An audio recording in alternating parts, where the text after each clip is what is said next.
Hi everyone, it's Kristen. So for Wednesday, we actually have a stat card. Yay, my favorite. So Black Bolt. Um, he first appeared in Fantastic Four number 45, December of 65. So intelligence 2, normal, strength 5, and remember it's on a 1 to 7 scale. Speed 3, durability 3, energy 5.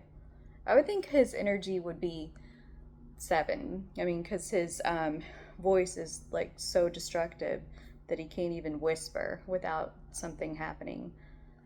So, skills 4. Um, yeah, I don't really know because, of course, I have all the stat cards that I've already gotten, but I honestly don't know who to pit him against. It's not like we have a Scarlet Witch stat card. Oh, I'm sure a lot of you get that reference. So anyway, yeah. So let me know, like who should I pit him against? Um, yeah, maybe. Well, I don't know. Maybe I'll do um, a video of just saying, hey, here's all the ones I have, and what kind of battles would you guys like to see? That sort of thing. So maybe we'll do that in the future. So for the stamp, it's the Swordsman. So I've actually mentioned him, and this is stamp 77. So I've actually mentioned him a couple times when talking about Hawkeye and Mantis. So I will kind of briefly like tie all that together. So this is from Captain America number 175, July of 74. Also appears in Fear number 21, April of 74. Giant Sized Man Thing number 3, February of 75. And Tomb of Dracula number 39, December of 75. And this is from The Avengers number 65, June of 69. Art by Gene Colan and Frank G. I don't know. With John Romita Sr. Oh, you know me. And names and pronunciations. So there it is. And they, like I said, of course they changed it because he's kind of all in shadow. So they lightened it so that he'll stand out more. So the swordsman, of course, we first heard about him through Hawkeye because let me let me start at the swordsman in the beginning. So he grew up in a southeast nation that was ruled by the French. He is French. I think his first name is pronounced Jacques. It looks like, like how you pronounce Jacques Cousteau. It looks like that's his first name. I'm not even going to try to pronounce his last name because you know me. Um, anyway, so he grew up in the southeast nation ruled by the French. He actually became um, a liberator of that country, donning using his skills as a swashbuckling swordsman to help liberate the country. He was disillusioned though when one of the leaders of that country, in the rebellion, killed his father. So after that he was kind of depressed, kind of didn't know what to do with his life. Basically, kind of wandered around looking for adventure. He found this circus, and his skills as a swordsman actually, had led to him becoming the star attraction. And when Clint ran away, he found this circus, and Swordsman kind of took him under his wing, showed him how to fight, showed him how to use a sword. And it was later, Trickshot was later introduced, like when they redid Clint's origin. And Trickshot wasn't, as I said in the other video, wasn't introduced until like 1987. So, but he's the one that supposedly taught Clint archery. So, one day Clint discovered that Jacques was embezzling money from the circus, and he was going to turn him into the police, but Jacques beat him almost to an inch of his life, and Trickshot saved Clint. Like, he stepped in and saved him, and Jacques went on the run, and he turned to a life of crime. When Hawkeye joined the Avengers, then Swordsman tried to join the Avengers, but of course Hawkeye was like, huh, "No, you can't trust this guy. He's a criminal. He's not a good guy." I mean, he remembers, getting beat up by him and that he was embezzling money, so he's like, "No, he's not a good guy." It's interesting though because he did join the Avengers first under false pretenses because the Mandarin, he was working with the Mandarin at the time, created like a holographic image projection of Tony saying, "Oh yeah, the swordsman, he's a great guy. We should let him in the Avengers totally." So they did because on Tony's, Iron Man say so. So he joined the Avengers, and the plan was to kill them all with this bomb.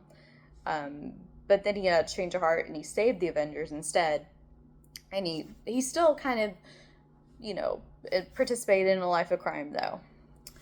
It wasn't until, well, he did join the Avengers briefly against Ares in the Olympian War, and he stayed with the Avengers once he met Mantis, because he kind of, there was love at first sight.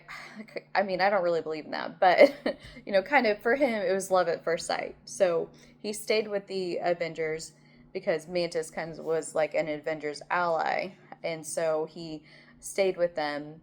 And so Mantis, okay. I will link this video in the comments where I talk about Mantis because it's complicated, as a lot of stories are, but this one is definitely complicated. So Mantis, Kang believes her to be, and a lot of people believe her to be like this really important person in the universe, this celestial Madonna. She's supposed to give birth to the celestial Messiah. And how all that comes about, like I said, I will explain in the other video, and I will link it in the comments because it's too much to explain again in this video. Anyway, so Kang, he was about to kill Mantis, but she was saved by Swordsman, who jumped in front of Kang's blast and took it for himself. And it's only then that she realized that she loved Swordsman. Oh, okay. So the plant people, the Coate, or however it's pronounced, one of the eldest members of the Coate family on Earth, reanimated the swordsman's body, and that him and Mantis had a child who did turn out to be the celestial Messiah. Yeah, so Swordsman's, I mean, he showed up as a member of the Dead Avengers, but pretty much he's been dead for a really long time. So he was, like I said, the Coate reanimated him. He and the Swordsman, or he and Mantis had a child together when he was, in that that form. So it wasn't really him. Oh, and then he, when he was facing the Avengers, he basically crumbled into dust. And then the Coate reanimated him again later, and again he was destroyed by, I believe, Black Panther. So really, the Swordsman, he hasn't been around in a long time. Not as truly, as Jacques, the Swordsman that we first met. His form and his essence have been used by the Coate in more recent years, but it's not really him.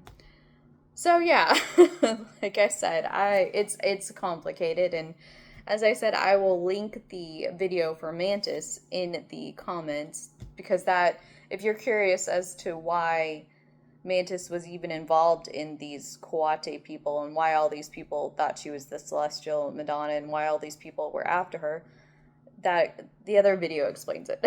So I hope you enjoyed this video, and let me know who you want to see Black Bolt face. I think I should probably gather all my cards together and kind of list them, so we could do kind of okay, well, Black Bolt compared to this guy with these stats, who would win, sort of thing. I think that would be fun. like I said, a lot of the battles depend on the writing and who's doing the writing of the series. But I feel like this is a a pretty good scale to measure, who would win in a battle, since it's, you know, it's consistency. That's what I want to say, because they all are measured by the same scale. So anyway, I hope you join me for the future in more videos, and until next time, bye.